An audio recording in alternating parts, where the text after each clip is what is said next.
Bonjour. On va répondre aujourd'hui à cette affirmation qui peut être gênante pour les chrétiens, qui dit que la Bible contient des contradictions. Et on va écouter un peu ce que disent les uns et les autres. Par exemple, il y a une différence très marquée entre le Dieu de l'Ancien Testament, qui est guerrier, qui punit, qui fait tuer des populations, et le Dieu du Nouveau Testament, qui fait grâce. Le Dieu de l'Ancien Testament, qui a institué la peine de mort, même en Genèse 9, et le Jésus-Christ qui fait grâce, qui pardonne, qui accepte, lui, d'être mis à mort pour les autres.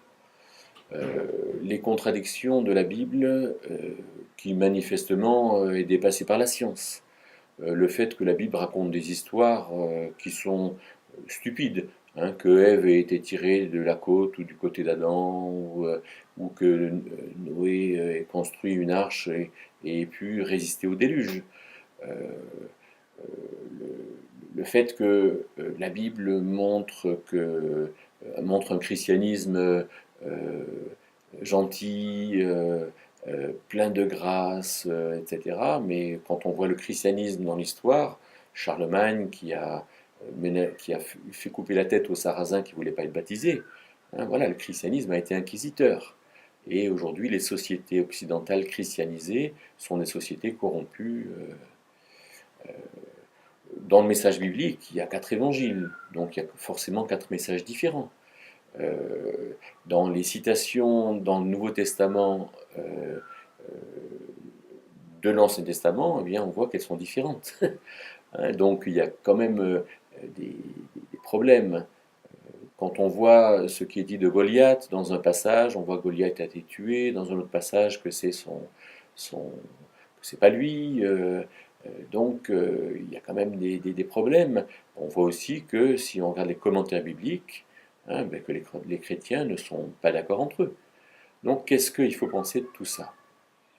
Alors, je ne veux pas dans une vidéo aussi courte tout analyser, ça serait impossible, beaucoup trop dense, mais quand même relever certaines choses.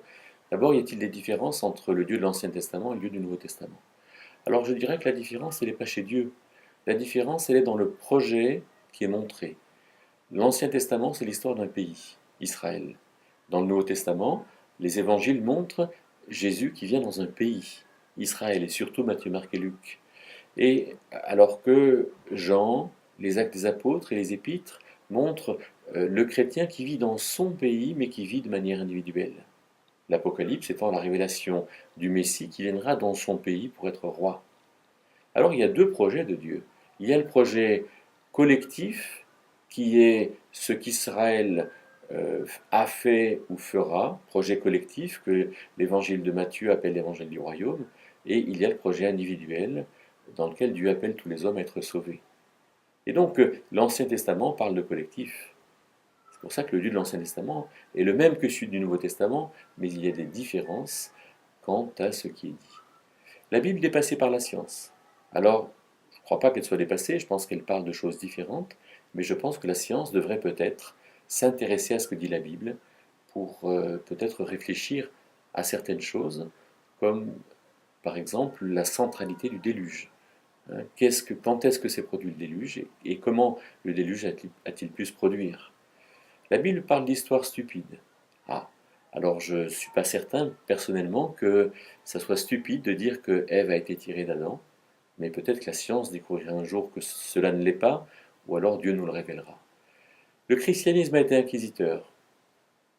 C'est absolument vrai qu'il a été inquisiteur, mais est-ce que le christianisme définit, est-ce que ce que font les chrétiens définit ce que dit la Bible? Non. La Bible se définit par elle-même, donc lisons la Bible et ne regardons pas à la foi chrétienne en fonction de ce qu'on en fait les chrétiens, qui manifestement ont eu tort. 4 évangiles différents, oui, mais les 4 évangiles parlent de la même chose avec des complémentarités.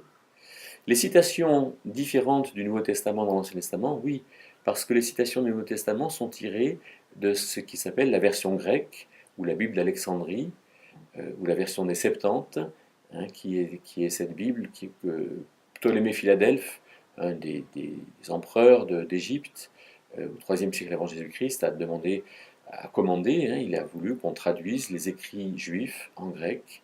Et donc, au moment où les écrits du Nouveau Testament sont faits, alors les citations sont tirées de ce grec-là. Les différences d'interprétation, bien sûr, mais l'important c'est de lire la Bible et peut-être de s'aider de ces interprétations pour en avoir une compréhension personnelle euh, qui soit bonne. C'est toujours intéressant d'entendre ce que les gens en disent. Alors à retenir, eh bien, je dirais que premièrement, Dieu parle, parce que si Dieu ne parle pas, alors il n'est pas Dieu. Dieu parle, donc écoutons-le. Deuxièmement, quand Dieu parle, alors on ne comprend pas forcément tout, mais c'est certain qu'on peut comprendre ce qu'il nous dit, comprendre ce qu'il nous révèle, donc à nous d'y faire attention. Et troisièmement, parce que Dieu parle, alors c'est véritablement à nous d'écouter. C'est véritablement à nous d'entrer dans cette relation de confiance avec Dieu. Et où sont les écrits qui proviennent de Dieu? Je crois qu'à nous de nous intéresser aux écrits sacrés, à nous de voir ce qui peut être parole de Dieu et d'être conséquent.